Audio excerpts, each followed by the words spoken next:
Hey, welcome to the Fine Print, ladies and gentlemen. I'm your host, Caleb Teskey, coming at you with another fascinating guest today, guys. Let's do the homework here. I know my guest today is super busy, so I'm going to try to zip right through this. If you guys didn't catch my interview with Malcolm McKinnon from High Times, dude, Pot Shots, The Journey of a High Times Photographer is the book. And Chef Rodney, I see you here, man. Thanks for the intro and outro videos again. Um, Also, Micah Khan, director of the film The Zombie Wedding. I just had a chance to watch that the other day. You guys should check it out. Jeff Nordahl from Jade Nectar out in California. Nate Brown, Green Mountain Gardens here in Vermont. And we got some great stuff coming up too. Marty Rollins sent me a copy of his book here. It's called Flying High, The Great Cannabis Caper. And this was about a bust down in Georgia that he was involved in, as well as his partner, Billy Deacle, who I've been talking to. And Billy's brother, George Deacle, is the guy who prosecuted Ted Bundy. So I'm hoping to talk to him as well here. And then on the 6th, I've got Patrick McNeil, who played one of the skids in Letterkenny, which is kind of random, but that's going to be a super fun interview. And then on October 20th, I've got Janet Gray, who is the owner of the Miss Lindenville Diner, guys. So stick around for that one. I'm super excited to have Janet on the show. Sorry to hear about what happened with the diner, but also Rodney's book here, The Why Restaurant. If you guys like reading about the culinary world and the service industry, Rodney has a book out. I want to plug that. And without further ado, my guest today, guys, we're gonna nerd out here a little bit. You guys know I love talking to the scientists. My guest today is the director of research and development for Abstrax Tech in California. Please welcome to the show, Dr. Iain Oswald. Iain, thanks for being here, man. Yeah, thanks, Caleb. I'm excited to talk to you today about some of this cool research we've been doing. Cool. Before we do anything serious, can we do a 5-minute life story, please?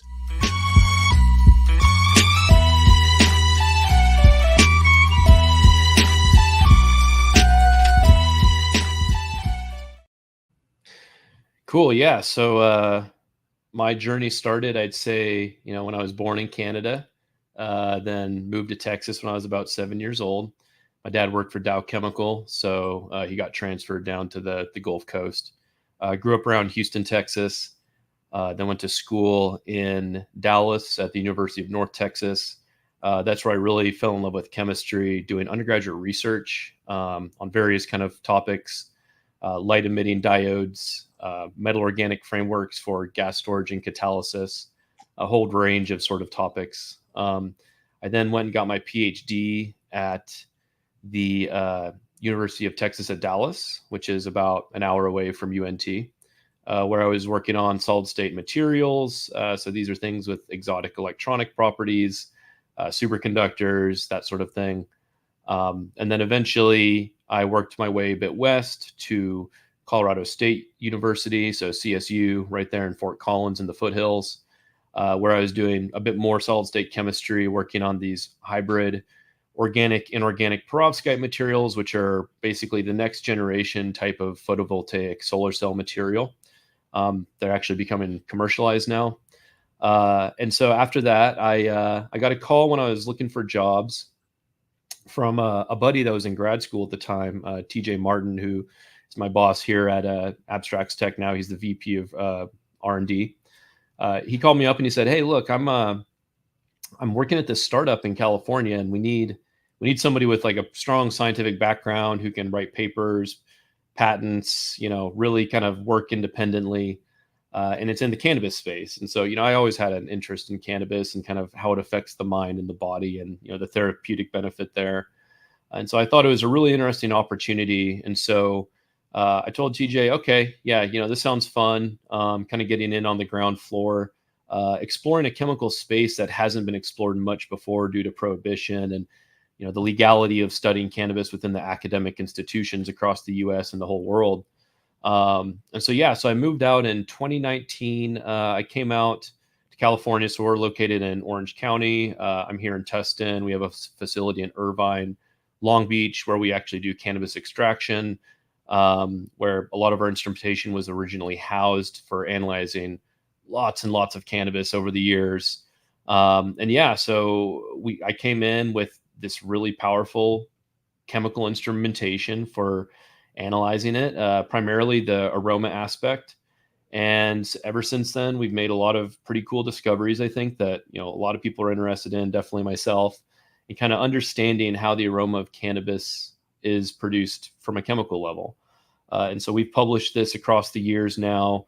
In 2021, we published our first paper kind of describing this new family of prenylated volatile sulfur compounds that produce the gassy, skunky aroma in cannabis. In 2023, we published what we call the science of exotic, which is in essence a lot of the other stuff beyond terpenes that people probably thought were in cannabis. We weren't sure necessarily about the specifics of the chemistry. And then actually this year, just a few months ago, we published a follow-up study to that 2023 study that was looking at essentially how you can apply this detailed chemical knowledge and this methodology to pheno hunting, and how it can potentially help drive in the future that process and targeting varieties that are, that might be overlooked, just based on the nose, but with the chemical data, you can actually hone in and maybe focus on something that's really unique in there. So now we're looking at more cool new research right now. Hopefully next year we'll have a few more papers published that I think will be really, really interesting for the whole industry. But yeah, that's kind of my 5-minute life story right there. Cool. Can I back you up for a second, Iain? For sure. Would you mind telling us just like a little overview of your PhD research? Yeah. So when I was doing my PhD, it was in material science, so nothing to do with cannabis. Basically, what we were interested in were looking at new types of materials. Typically, they're called intermetallics, and so these are things that will have a transition metal, oftentimes with some sort of metalloid. And so I used in that research, we were synthesizing basically in these ovens that go up to 1,000 Celsius, new phases of matter, essentially, or not matter, but new phases of materials that haven't been reported previously. And the whole idea here is that we're trying to tailor the atomic positions of the elements to yield interesting or potentially useful magnetic or electrical properties. And so one of those involved essentially a collaboration with some folks over at Rice University in Houston, looking at a family of materials called scuddierdites, which it's a mouthful, but in essence, they have these really bizarre sort of electronic properties that a lot of physicists are very interested in, like why these come to be, why these structure types have these properties, how the electronic characteristics are correlated to the structure. And so during that work, I actually discovered a few new phases of solid state materials that were pretty interesting. And so they're kind of akin to graphene. A lot of people have heard of graphene. So graphene's a very simple material. It's just hexagonally arranged carbon in a single sheet. The things I discovered were essentially square nets instead of hexagonal nets. They were square nets of tellurium separated by different types of elements, typically things like the lanthanide elements. And so it gave those materials some really interesting electronic properties. So like electronic mobilities were very high, so they can conduct current very quickly, that sort of thing. But yeah, well, about as far away as you can be from what I'm doing now, for sure. Cool. And I also wanted to just ask you a couple other things before we do the cannabis stuff. Maybe you could tell us about a few of the peer-reviewed articles you published. Sounds like you said like over 40. I'd be curious to hear about, maybe pick a few of your favorite ones. Yeah, for sure. So, I mean, I'd say, so when I was so I actually did a master's, I kind of glossed over that. So I stayed with the professor I was doing undergraduate research with at UNT to do a master's. And so again, that was looking at materials for organic light emitting diodes. And so we found a really cool class of materials, probably about 20 new light emitting phosphors is what they're called, that containing platinum, that we found that typically when you want high efficiency with these sort of materials, you don't want them to kind of come together very closely. What happens is you get a phenomenon called quenching, where basically energy can pass between them and you don't get light emission. And so typically people want these spread apart where they can undergo their own electronic transition and emit light. But what we found is that in specific types of these materials, your platinum atoms can actually kind of line up vertically to form these sort of chains. And what happens is you get this electronic transfer through them in this really efficient, not only light emission, but you can actually conduct current pretty well. So they're pretty good semiconductors at the same time. And so one of the publications, I think one of my favorite ones we published, I think it was in Advanced Functional Materials, a materials journal, was basically reporting these compounds for the first time and their utility within actual devices. So we actually fabricated devices that, you hook them up to a battery, they would actually glow in the dark. And so I had an Arduino kit at home, which Arduino kits are kind of like microcontrollers. So you can I don't know, set up a circuit and do things with it. And I actually was using that to, have my device I made in the lab flash in different patterns and sort of things. I don't know. It was really cool, kind of taking what I made in the lab out of the lab and, messing with it at home. But I'd say that publication to me was definitely a really cool one because it was a different way of thinking from what everybody else was approaching, the problem, right? Everybody thought this aggregation or this stacking, close packing is bad. And we basically showed that that's not the case. So that was pretty cool. Another one that I think was really awesome was when I was doing my postdoc at CSU. We were looking at these hybrid organic, inorganic perovskite materials. And so again, they're solid state materials that are excellent light absorbers, especially for visible light, UV, all that sort of thing. And so that's why they're so good as they're now being used in solar cells commercially. But what we were interested in is there's a variant of those where you can kind of break apart the 3D structure of these into kind of smaller segments that are segregated by different sort of chemical functionalities. And there wasn't really a very easy way for people to target how thick those layers would be. And so, this is kind of a big problem because the thickness of those perovskite layers would dictate what the optoelectronic properties are. So essentially, like what spectrum of light do they absorb? And so when I was there, we kind of developed a synthetic protocol that allowed you to systematically target those in a much more rigorous way. And so that was a lot of fun as well. And then, I mean, to be honest, my personal favorite papers that I've published have been the ones about cannabis lately. I think it's just been so fascinating, and it's such a wide open field that, there's a lot of cool stuff to still be learned, but the stuff we've done, I think has been a lot of fun. All right. But I got one more question before we get there, because you mentioned you had a number of patents on different inventions. So I was hoping you'd tell us a little bit about that, and then we'll dive right into the weeds. For sure, yeah. So when I was in grad school doing my master's, actually, so that was when we discovered some of these platinum-containing materials. And so again, these were not only were they new materials, but the devices, how we actually use them, where they weren't separated in space, they were kind of aggregated together. That concept was very new.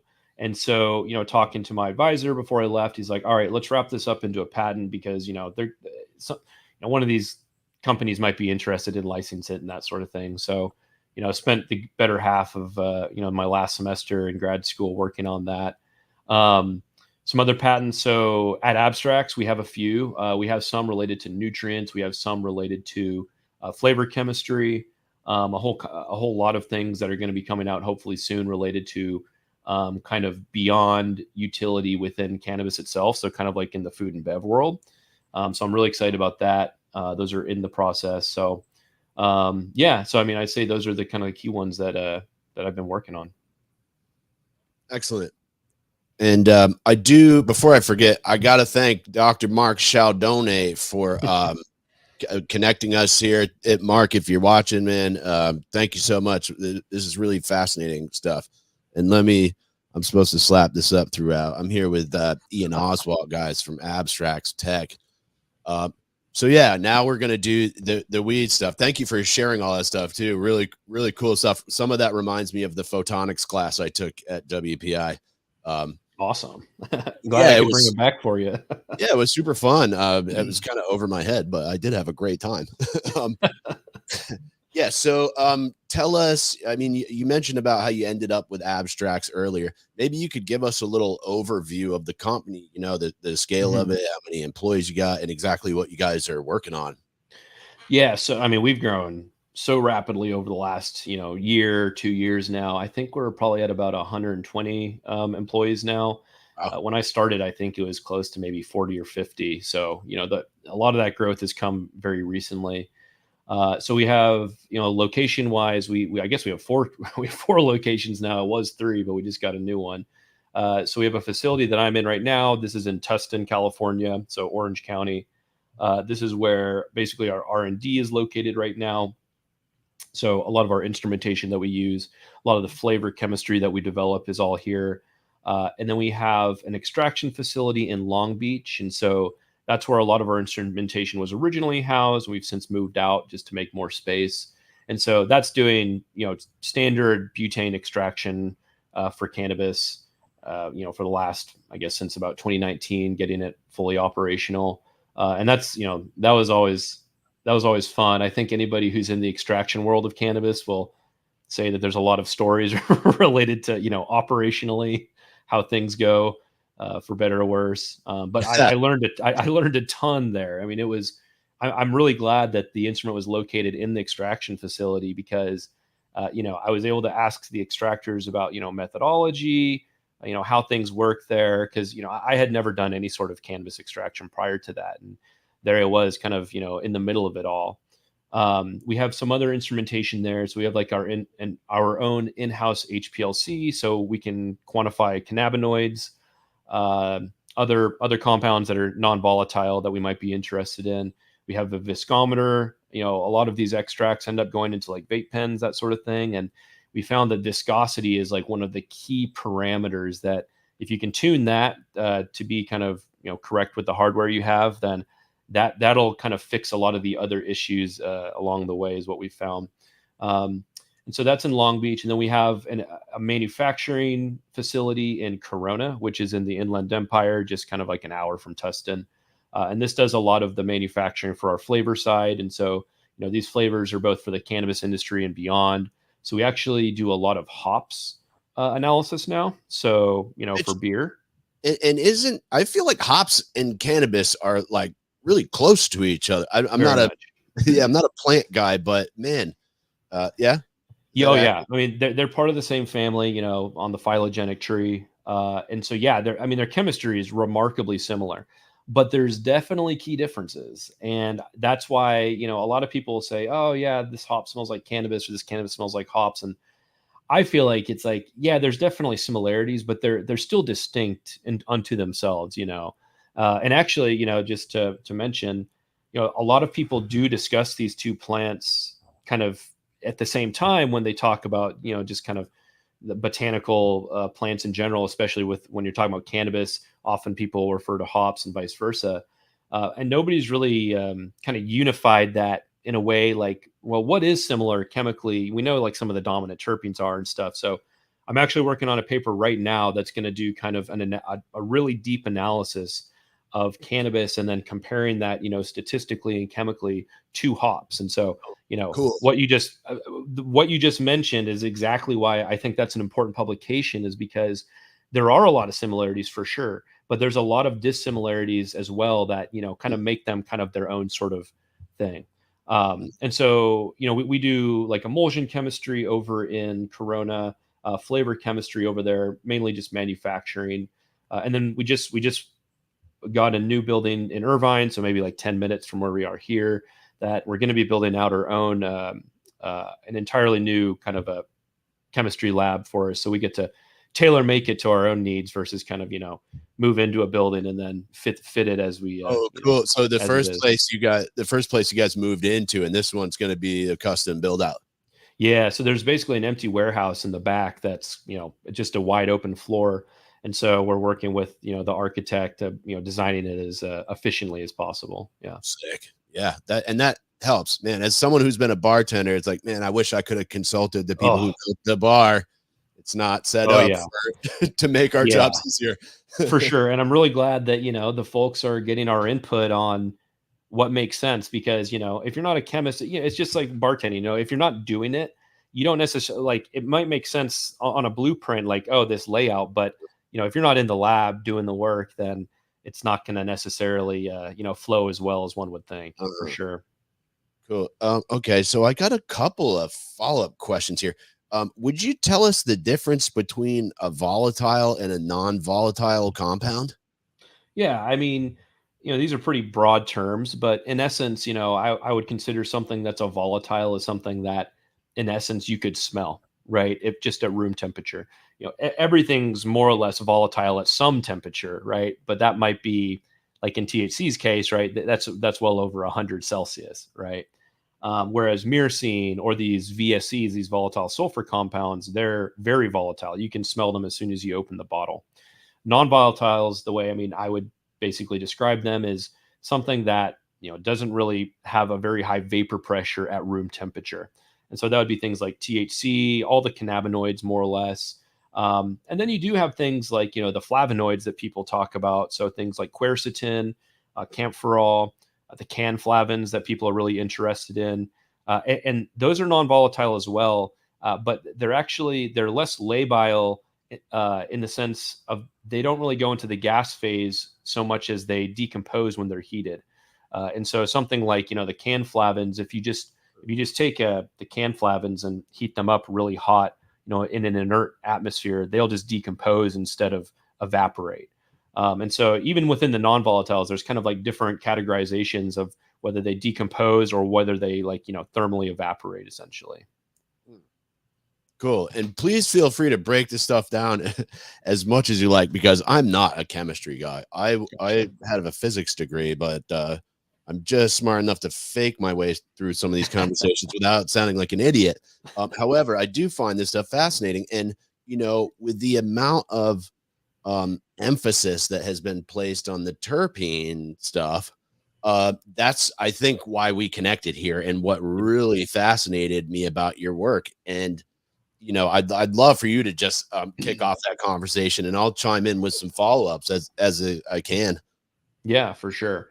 So, basically, if we kind of look at what are the two main classes of compounds very broadly that people discuss in the context of cannabis, I would argue are cannabinoids, obviously, THC, CBD, et cetera, their acidic forms, and then terpenes.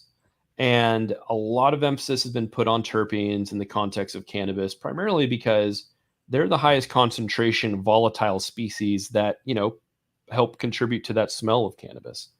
Um, and so, at a testing lab, if you don't have necessarily super sensitive equipment, you are at least able to still detect these sort of terpenes. And so, for a long time, even in the academic setting, these were the compounds of interest that people were focused on. And it aligns. A lot of this has very similar chemistry to hops, like I mentioned, where you have like myrcene dominance. You can have caryophyllene dominant flower in cannabis. You can have ocimene dominant. It's very rare, but we've come across it. Limonene, and then I'd say terpinolene. Those are kind of the big five terpenes that you oftentimes will see like on a COA or packaging. Sure, And yeah. that's because those are basically the major terpenes that cannabis produces. But as the years went on, I think it kind of became obvious to a lot of people that what they're seeing on a COA or at a testing lab is not necessarily congruent with what they're smelling, right? And so, part of that has to do with, different compounds have different odor activities, meaning that the human nose might be able to pick up a certain species over another at a much lower concentration. And so terpenes are not necessarily super aromatically powerful, I'd say. They're not necessarily totally absent because you can definitely smell them, but they're not like some of these, VSCs, these sulfur compounds that we detect and that just, blow your nose out, right? And so people for a long time focused on it, I think because it was a first good approximation of like, hey, what is in cannabis? And then you can do a little bit of statistical analysis to start to kind of parse varieties apart using those. But the issue started to become, I think people started to realize, after a few of these papers came out that were categorizing like lots and lots of varieties into, different categories, that you'll have things that smell, completely different in the same cluster. And so a perfect example of this was a paper published, I don't remember, I think it was 2020 or 2021. But anyway, it was by Nick Jikomis over at Leafly at the time. And they published this huge study, a really nice paper looking at the phytochemical diversity of cannabis. And basically what they showed is, hey, you can, statistically break down the 15,000 strains or however many it was, or data sets procured from these testing labs into three main clusters. You could have this, beta myrcene, alpha pinene rich cluster. You could have a caryophyllene rich cluster. And then you have this other cluster that's kind of to the side and fully separated that was terpinolene rich. And basically what they said is that, there's a lot of conclusions drawn from that paper. But basically they said there's only one that's statistically kind of different from a chemical perspective from the others. And that's the sort of classic sativas, right? Like Jack Hare, the hazes, Trainwreck, anything that's kind of terpinolene rich, they tend to have their own unique sort of aroma that is oftentimes specifically due to the terpenes. But the thing is, everything else in that paper kind of runs together in this big, large cluster. And so when I was looking and reading through his paper, I'm like, man, this is a lot of information. And I'm looking for relationships between, this big cluster that's not, it's basically everything else, right? Indica or hybrid of some kind. And I remember thinking, well, this doesn't make any sense that you have, GMO and then Tropicana cookies very close to each other in the cluster. Now, maybe chemically, just from looking at the dominant terpenes, that's how it comes out. But that tells me nothing about the aroma of those two, right? Just looking at that data, I would think, hey, GMO and Tropicana cookies are going to smell the same, but they don't. You probably know that. I definitely know that. Yeah. And so I think that, people started to put it together. It's like, okay, there's got to be more to the story than just what everybody's reporting as these, top 20, 40 terpenes. And it's so funny, we're talking today because just yesterday I saw another researcher, I think it was on LinkedIn, have some post about, I just got 20,000 data sets from COAs from across the US, and there's only 5 dominant terpenes, but there's like 8,000 strains that are known out there. So how can that be? That doesn't make sense. And, our papers have basically shown that that's true. The terpene profiles can look very, very similar, but if all the other nuance, all the small concentration stuff that most testing labs don't test for, if that's different, that's what will drive the aroma to be different between, a GMO versus a Tropicana cookies. So cool. So why don't you tell us about those nuances? Because, and, like in Vermont, people, on the labels for cannabis products, you have, THC percentage, and Yep. you don't have to put the terpene content, but a lot of people do just because I think that's what people want to see right now. They're interested in that, and it is interesting information, but I'd love to know about the other end of that rabbit hole that maybe people aren't talking about, man. Yeah, for sure. And so, I'll kind of start off from, what was the first question we wanted to answer kind of beyond terpenes, right? And so that was what makes, a lot of cannabis smell really potent, like that skunky, gassy aroma. And so for a long time, people were ascribing that to be due to myrcene. And I think, that makes kind of, sense in the fact that a lot of OGs back in the day were myrcene rich, right? Like OG Kush is myrcene rich. And so people just assume, oh, these varieties that typically have this more potent aroma have more myrcene. Therefore, it must be myrcene. But, correlation does not equal causation in this sense, right? Or in any sense. Yeah, right. Exactly. And so, we knew that, and if you ever have a bottle of myrcene just sitting on your desk, like, I can go grab some from the lab and smell it. It doesn't smell anything like gassy or skunky cannabis. It smells kind of like balsam, or, I don't know. It's kind of musty, I guess, but it's not very, very aromatically loud, I'd say. And so, that was the first question we want to answer, because, it's one of the most important aromas, I'd say, within the context of cannabis, because a lot of folks, I think, use this aroma as a measure of kind of freshness or quality. I know I personally would always kind of err to the side of having more of that aroma than less of it. And so, with the instrumentation that we developed, that was the first sort of thing that we wanted to tackle. And so it was really cool. So one of the pieces of equipment that we have on our system, it's a sulfur chemiluminescence detector.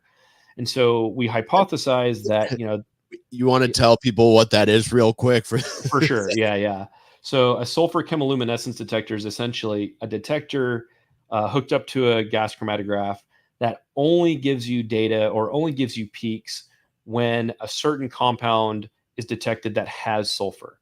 So it is extremely specific to sulfur. So if you think sulfur, a sulfur containing species is important for an aroma that you're interested in, it's incredibly helpful because it allows you to focus in only on those maybe 10 compounds that you see or 10 peaks versus 400 peaks that might be in a data set. I was Yeah. gonna say, so like you're looking for certain, you know, peaks in these graphs Yes, exactly. to So confirm.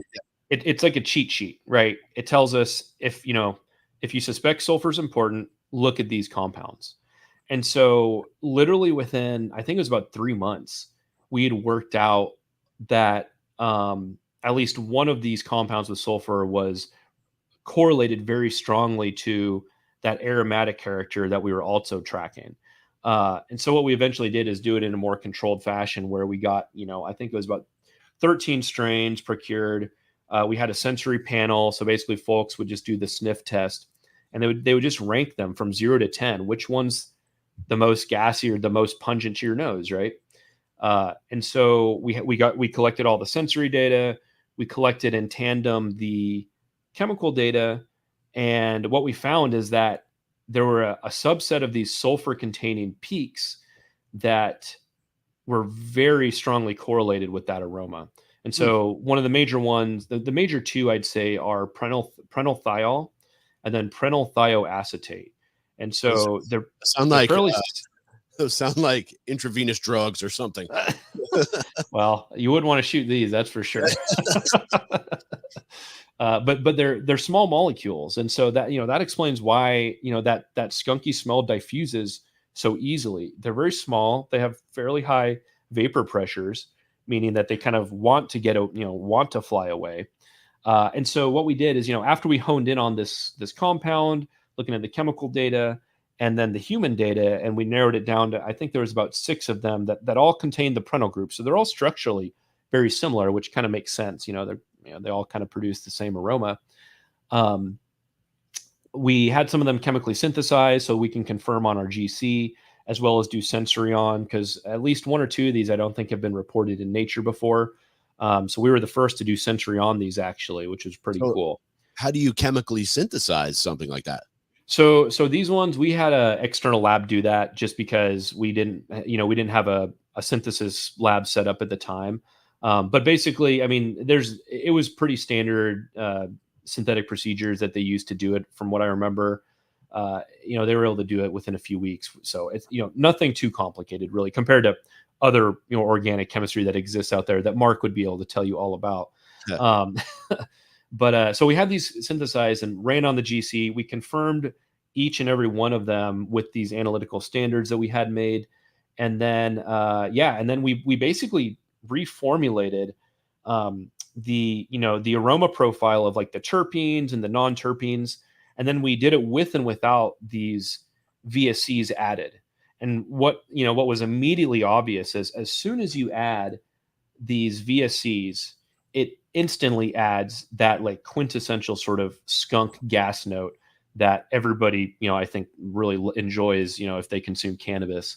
And so that to us is just like it very clear evidence that, this is it, and so that was a huge discovery for us because again, there was a lot of misinformation or speculation that it was something else like myrcene or something like that. Yeah. So that was Well, really cool. well, you did say these compounds are sort of a subset of terpenes, right? So, oh, oh, am I back? Did the sound cut out? Oh, there we go. I can't Yeah, hear you. you're good now. Okay, cool. There we go. Yeah. So you said this is like a subset. So maybe people just overlooked it and didn't parse it out on that fine of a level. That's exactly it. I mean, the truth is like these are in very low concentration. So to give you an idea about what those levels are like, I think the highest concentration that we've seen these in, and this is in a concentrate. I think it was some rosin, which it's even more concentrated than say flour. It's like 0.07 micrograms per milligram, whereas a dominant terpene might be at like up to 4 micrograms. So you're orders of magnitude lower in concentration. And so just from, an analytical chemistry perspective, a lot of, testing labs, a lot of folks that are kind of doing things more routinely, they might not have the sensitivity or the method set up to detect for those sort of things just because it hasn't been important before, right? People have only been asking for terpenes. But now the tide's changing, right? Now that we've published this work, I mean, I've had multiple people email us saying, "Hey, are there any testing labs out there that are testing for these compounds? I'd really like to see kind of what our things come in at, their varieties, what have you." And I will mention that that's something we're doing right now and it's been in the works for quite a while, but we're porting over a lot of this kind of complex chemistry to a system and a method that is much easier to utilize for a testing lab.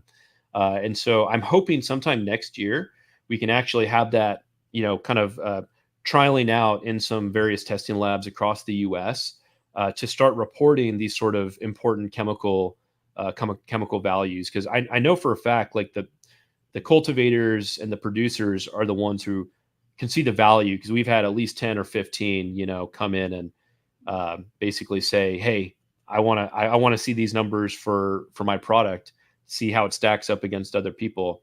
And so the idea is that hopefully with this methodology we're developing, someone in like Vermont, right, where you are, so, you can go to a testing lab and have it tested and you report these really important compounds. Cool. And Ian, your video is lagging a little bit. I can still hear you good. That came back, but yeah, I just wanted to give you a heads up there. Well, Okay, cool. yeah, or maybe it's the audio that's lagging, honestly. But yep, I can still hear you. I do Okay, want to. yeah, I don't know, man. Yeah. Oh, well, I'm gonna keep asking you questions. Sometimes StreamYard straightens us out at the end. Um, Okay. yeah. I want to ask you about. I believe you mentioned something called scatol. Yep. Yeah, so scatol is notorious in various fields. Um, it's most well known, I'd say, in the context of chemistry because it's like one of the primary components of like the smell of human feces. And so that's literally why it's named as such. But yeah, we detected it in cannabis, that and indol, which also is actually found in there. But scatol's really notorious. It has such a tenacious aroma, and it's just like the VSCs, where very low, small quantities can make huge differences in not only what it smells like, but just that odor potency to the whoever's smelling it. And so what was really cool about scatol is that we really only saw this in the 2023 paper in varieties that have that sort of chem note, right? So like people talk about chem dog, GMO I'd say has a sort of chemi aroma. So 710 chem was one of those that we had measured from the study. But yeah, it's present in all of those that sort of have that very specific sort of, it's almost like really intense gas beyond that. And coincidentally, a lot of those varieties tend to have a lot more of those VSCs as well. And so you get this kind of eruption of just really intense, tenacious odors coming off of these varieties. I'd probably imagine that the variety dog shit probably had some of this in it as well at some point in time. But yeah, scatol is super interesting. And I think the other interesting thing about scatol is like chemically it's very unique compared to all the other chemicals that I'd say cannabis produces. And why do certain varieties produce it? I mean, that I think that's such an interesting question. Something to note is scatol chemically is kind of similar in chemical structure to um, auxins, which plant auxins are, basically phytohormones that the plant produces during plant growth. And so, maybe scatol's a decomposition product of certain auxins in those varieties. We don't really know. We don't know why the plants, certain varieties make this, but it's really interesting for sure. And from an aroma perspective, it's just wild. Yeah, I mean, and I always tell everybody if they're in the lab, um, I give them the chance to smell scatol by itself, but I tell them once you smell it by itself, it's like opening Pandora's box. You can't unsmell it. And so after you smell it and you know what it smells like, when you go and smell GMO next time, that you'll be able to pick it out immediately. It is so specific. And it's the same thing like walking by like a, I don't know, like a porta potty or something. I'd be like, oh God, that's scatol, you know? It's like it's just such a specific and potent aroma. But yeah, it's in cannabis, man. And the funny thing is, a lot of people love it. You know, people love GMO. So I mean, I love GMO. So I like a little bit of scatol in there. Um, do we know why plants produce any of these compounds? Really? I don't know. You know, that's a good question. I mean, so some of them, I'd say, yeah. You know, some of these terpenoids and terpenes are insect attractors. Some of them are, you know, deterrents, right, to try to keep things away. But as far as like some of these newer VSCs, I really don't know. You know, and I think that's one of the open-ended questions now that people can ask, that if they didn't know these existed in cannabis, you weren't even able to ask that question. But at least we can start to ask those questions now. To me, one of the most interesting ones are the VSCs, you know, these sulfur compounds. Because God, I mean, you know, you walk into a grow with somebody who knows what they're doing, growing some really potent, you know, potent varieties. It is just so loud, right? It's just so potent. Mhm. And I just wonder, it's like, why is cannabis doing this? Like, is it, what's it trying to tell the environment, or what's it trying to do? And so we are slowly but surely trying to kind of understand how they're produced, because that's also not known, right? Like, how does the plant produce them? Why does the plant produce them? I mean, there's a lot of, you know, how, what, where, why, right? All those questions can now be kind of asked, and it's going to take a lot of brain power, I think, to nail them down. But I'm sure we'll get there eventually. Right. Or like which growing techniques will sort of bring out these best characteristics of the plant, you know? Oh yeah. I mean that's a whole nother study by itself. So, you know, I know there's a lot of discussion I've seen about, you know, sun grown versus indoor, and how sun grown gives you a more, you know, a better, whatever that means, aroma profile, right? Or a more complete aroma profile. Sure. And I've seen like a study or two that kind of looks at that. But again, they're not necessarily looking at these low concentration compounds that are really important in that nuance. And so I'd love for somebody to do a study where they look at all this new chemistry under these different conditions, right? Maybe drought, you know, or really dry conditions is beneficial. You know, stress, we think of stress as being Huh. bad for, you know, humans and whatnot, but you know, in the context of plants, it can actually be kind of beneficial to kind of drive the plant to produce certain types of secondary metabolites. And so, you know, Hmm. maybe there's a regimen out there that is fully optimized to maximize these compounds. You know, you just got to have the data to back it up, I'd say. Hmm. And it sounds like it's going to be a while on that, man. And doing cannabis research in this country is still very tricky. You know, from some of the folks that I've had on the show before, you know, just trying to get money for it and stay out of trouble. Oh yeah, yeah, for sure. And I mean, that's one thing. You know, I'd say that we're really lucky being right here in Southern California. You know, we're connected with a lot of really well known and respected, you know, breeders as well as cultivators, and so we kind of have the pick of the litter as far as varieties go here. You know, with our Type 7 license over in Long Beach. But you're right. You're completely correct that it's really difficult to do research beyond kind of, you know, what we're basically doing here, both from a money standpoint, right, as well as you know, in the academic world, just a legal standpoint. And so there's been numerous times where we've reached out to a few different professors that might be interested in collaborating, and you know, they're always really interested, but just getting the plant into their lab. I mean, that step alone is like, okay, it's going to take a year to get your DEA license or whatever. And then even then, can they even bring in cannabis flower, or does it have to be something supplied by, you know, the US government? So, you know, that's another interesting thing, is a lot of research on cannabis was done for a long time within the academic setting, basically from, you know, a single farm that I think it's in Mississippi, right? It's like the single I think you're right. DEA approved plot of land Yeah, to grow. And so there was a paper that came out that basically showed, I mean, this is a few years ago now, but they basically showed that what they're growing over there in Mississippi is not representative at all of what the chemistry is like in dispensaries in, say, California or Oregon or wherever.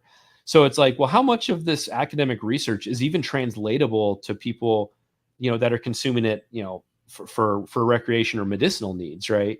And so I think, you're right that if hopefully it becomes easier for academics to work on it, because it's definitely tricky right now.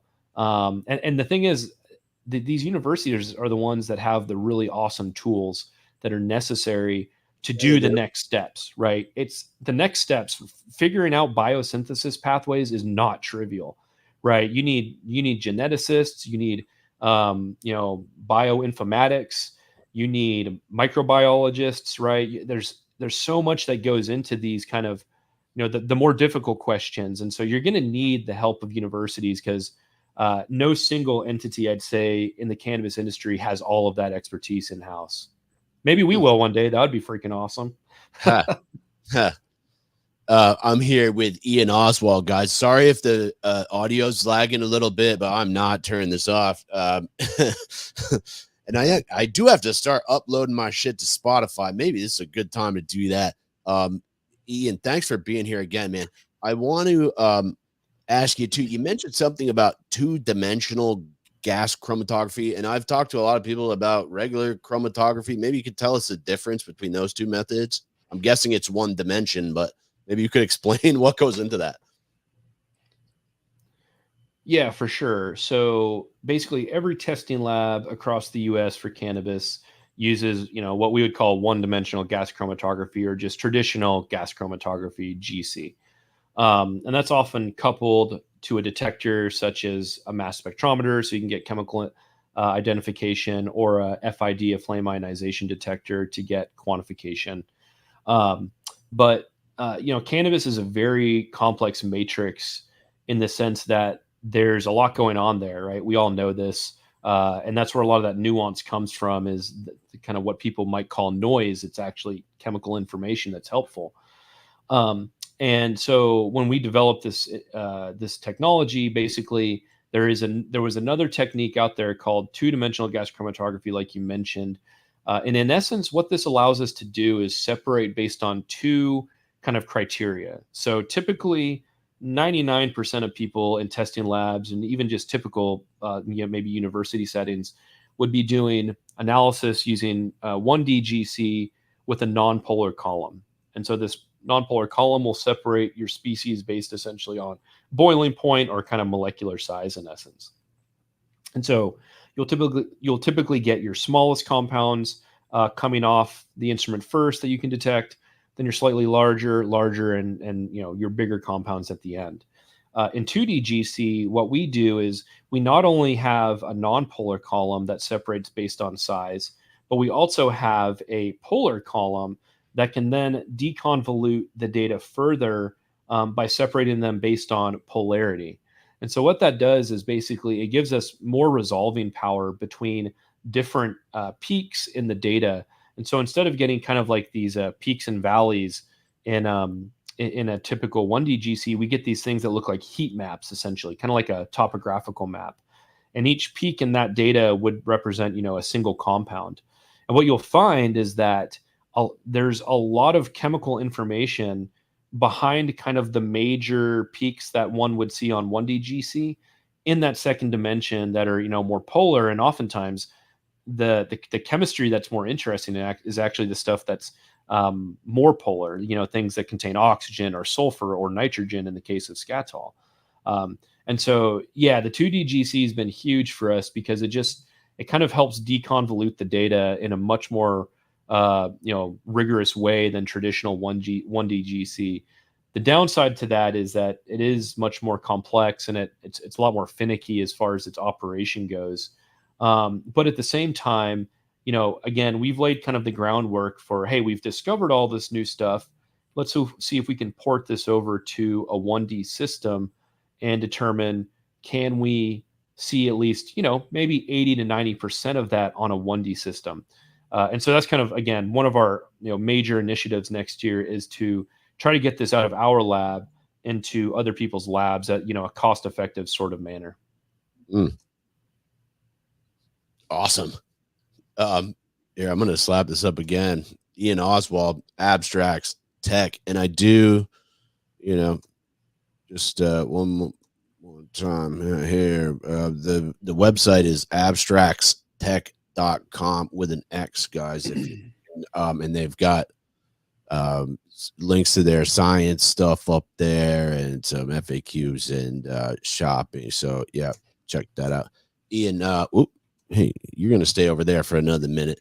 And you kind of touched on this here, and I believe you've given us a little bit of foresight as to some stuff you're working on, but really I'm running out of shit. And the last question I wanted to ask is like, where are you going with this? Because I like what you're onto here. I've always been a guy who tries to use my nose to recognize the best weed. I do the smell test, I do the look at it test, and then I do the smoke it test. And the smell test always comes first, it bothers me too that some dispensaries don't let you smell the weed, because if you don't let me smell the weed and look at it first, I'm not buying it straight up. But yeah, I'm curious where you guys are headed with this, because it's fascinating stuff, and I hope we could do a follow-up on this down the road. Yeah. So actually, I mean, one of the other initiatives kind of coupled with the concept of getting our analytics and methodology into testing labs is how can we so in the case where you can't do deli style, like you just mentioned, right? Like a dispensary won't let you smell it. Well, if a lot of people's, kind of first criteria is smell, how do how do they make purchasing decisions? Well, a lot of them might look at terpenes, but we've already discussed that terpenes can be deceiving as far as quality or nuance goes of the aroma. And so something that we're working on right now is basically for every single sample that comes through our lab that we're measuring, we're also doing sensory data analysis on it too. Meaning we have a sensory panel that actually tries to quantify in a very standardized way what is the aromatic nuance and the most important notes in this. How loud is it? And then what's your preference as well, right? Maybe we can extract out kind of what do people tend to like. The prediction I have is gassier cannabis is going to be more biased towards higher preference. But anyway, something we're doing along with kind of getting this out of our lab is developing models. What's up? I said check. Yeah. That's what I'm looking for. Yeah, exactly. Anyway, sorry. Yeah, carry on, sir. One of the things we're doing is building models. No, you're good. Building models so that we can take the chemical data. So if a testing lab tests for all the things we do, or again, maybe 90% of the most important ones, can we convert that into key sort of metrics that people look for? So I would argue, 3, I would say, or maybe 4 of the most important kind of general aromas that I think people would enjoy seeing on packaging that's not necessarily terpenes would be: how gassy is this? How hazy is it if people like hazes, that's sativa type. Is there any chem in there? And then last but not least, like how sweet is this, right? That kind of sweet exotic. And so those are kind of 4 metrics that right now we're developing, looking at all the chemistry and trying to build models off of. And the idea is that if you can't smell something in a dispensary, if you have, the packaging with our metrics on there, it might have like a gas factor from 0 to 100. And now you can quantitatively look at the package and say, oh, that's a 90 and this other one's a 70. Well, you can buy both and, you can test with your nose and verify. But, that would be so much more useful to me as a, consumer than just seeing terpenes on the bottle. Right. Yeah. And so those are kind of 4 of the key metrics that we're developing. Yep. Exactly. Yeah. And so I think, the other aspect to that is, I personally don't get a lot of value out of the ppm values that are often shown on the packaging. So D-limonene might be 2 micrograms per milligram. Like that to me doesn't mean really a whole lot, right? And if we reported, let's say prenylthiol, one of these gassy VSCs, and it shows 0.05, micrograms per milligram, a normal consumer is going to be like, I have no idea what that means, right? And so part of this modeling process is standardizing those amounts that we know the human knows, kind of like, they pick it up at a certain level and a certain range. We'll standardize it between 0 and 100. That way, it's like a consumer can go in and they can say, okay, yeah, this is a 95. That's going to be gassy as hell. This is 65, not going to be nearly as gassy, right? Same thing with this haze factor, which is, basically how sativa-like is this variety. And so, yeah, a lot of that's, in the works. We have to collect a lot of data to model it. But yeah, I'd say that's one of the more exciting things that we're going to be doing in the near future. Sick. Iain, we're getting close to an hour here. I'm gonna, and I'm sorry that the audio is lagging, but this has been a fascinating conversation, man. And I do want to just slap your logo up one more time. Abstrax Tech. It's hard to say. It's a tongue twister. But Iain, before we get out of here, if we missed anything or you got any shameless plugs or shout outs that you want to do, now's the time. Thank you so much for being here, man. Really fascinating stuff. And I wish you the best of luck with your research, man. Yeah, appreciate it. Well, first, I'd like to thank you. Caleb, having me on. I always love to talk about this sort of science, and it's good to see folks who are, kind of in the journalism world that are interested in this as well, to kind of disseminate this sort of information. Plugs, I'd say, well, first I got to thank our team here. I'd say my boss, TJ, Kevin, our CSO, he's super positive about all the sort of research. Max, our CEO, he's the first one to want always asking me about the stuff we're doing in the lab. And then our actual research team. So Twinkle Pariani, she's the first author on the paper we just published. Marcos Ojeda, Manny, Brian, everybody on our team's just been great over the last few years. And this coming year, I think there'll be some really cool new stuff. And yeah, we probably will be able to have another discussion maybe towards the end of next year. I hope everybody checks out Abstrax website and all the science we're doing, the products we're making, and support us, just because we are one of the few companies, I'd say, that's not only doing science, but we're not just keeping it close to the vest. We're actually putting it out there for the whole world to see and appreciate and push the industry forward.